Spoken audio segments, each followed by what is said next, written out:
Sir, in the Samjhauta Express blast, we have Arif Kasmani on record, even Safdar Nagori, who admitted that they were behind the blast. They arranged the logistics. They, they were being guided by people across the border from Pakistan, and yet it was labelled as Hindu terror, leading to the fact that those two were let off. They went back to Pakistan, and it continued being labelled as Hindu terror for a long time before Swami Asimanand and all the others were exonerated.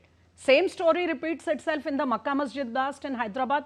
And finally, after 17 long years, we find that Malegaon blast, which ironically was billed as the first case of Hindu terror, here also everybody has been let off. What does it tell us about what was going on in the UPA regime? Why were these cases billed as Hindu terror? And what happens to the people who actually perpetrated the blast? Thank you, Smita. Thank you. I would like to start with this. See, basically May 2004, the UPA government was formed with all sorts of combinations and permutations. 15th May or 17th May or whatever day. 14th June, they start off the Hindu terror first narrative. Ishrat Jahan case happened. Let us be very clear, they had come to assassinate the then Chief Minister and the then Home Minister of the, who are by chance the Prime Minister and the Home Minister of the government of, in the Union of India. You mean Narendra Modi and Amit Shah? Prominent political leaders, I have said, because I was, they told me don't take any names. So it was written that prominent political leaders of Gujarat. And there was a crossfire outside the outskirts of Ahmedabad. It is all history, it is all well recorded. So they had started with the Hindu terror narrative there itself. Later on they recalibrated it. They said if we target only VIPs, it has had its own perils. Okay, interesting. So that is the reason in the Samjhauta blast, they targeted middle level right-wing Hindu leaders like Asimanandji and all. Again, they were all acquitted. It is a matter of history. Mecca Masjid also same thing. In Samjhauta class, it was Arif Kasmani, a crime syndicate, and Safdar Nagori, the head of SIMI. At that time, they were breast beating that we have done it because yes, whatever the compensation and investments that had to be reimbursed, they refused, saying that Government of India is claiming there is a Hindu terror. How are you?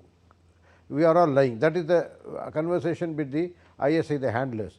In Mecca Masjid, Sharifuddin and Muhammad Bilal, one of them had purchased a SIM from Faridabad, fake documents, everything. Sharifuddin was a Bangladeshi, Muhammad Bilal was, his credential, his citizenship is not very known.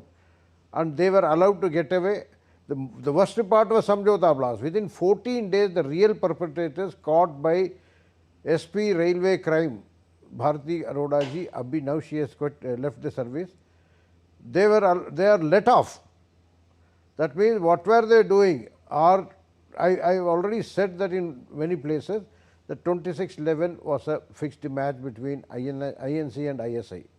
But it is a larger paradigm is, were the Pakistanis being let off and are allowed to do terrorist attacks in India, to arrest Hindus and put them in jail, where the UPA Sarkar, the Congress, was an answer for this. Now even today also everywhere Chidambaram has said, sometimes he says Afzal Guru has not been properly tried and all, he has been hanged by their own government. So everywhere there is a narration they try to create. Now for example RDX, any security expert will tell you that RDX need not be procured from Kashmir. Exactly. It lands into the Indian territory through coastal route, Bombay, Ratnagiri, or even northern part of western part of Gujarat and all that.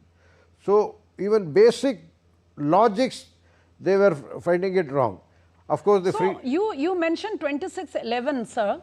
Do you think all these series of blasts being labelled as Hindu terror was actually, being made into a build-up so that the Mumbai blast could be labelled as a case of the biggest case of Hindu terror? Because we know that a narrative had been peddled, books had been written, trying to pin the blame for Mumbai on the RSS, and these would have served as a kind of a ladder to reach that place where Hindus would be blamed, the majority community would be blamed for perpetrating the biggest terror attack on Indian soil.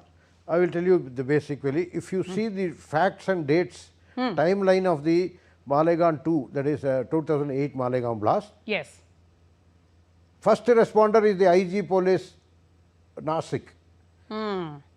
Thereafter it was transferred to ATS in a breakneck speed. The procedure for transferring into ATS, it's an office job, desk job. There was a 22nd October holiday, then there were Dashera holidays, and suddenly I don't know who, I felt there was a blueprint already there to create, because original Mr. P.K. Jain, the then IG of Nasik and later retired as a, he has already said it was Ahle Hadith. We had reports that it is Ahle Hadith. That was all brush aside, Ahle Hadith or Ahle Hadith, whatever it is. They were all brush aside to peddle this, and it all looked like they had a blueprint already ready. On this date, ATS, within 4 days or 5 days, ATS was handed over. It doesn't happen like that. First, the IG has to satisfy, or the SP has to satisfy himself. It is not a normal crime, it is a terror case.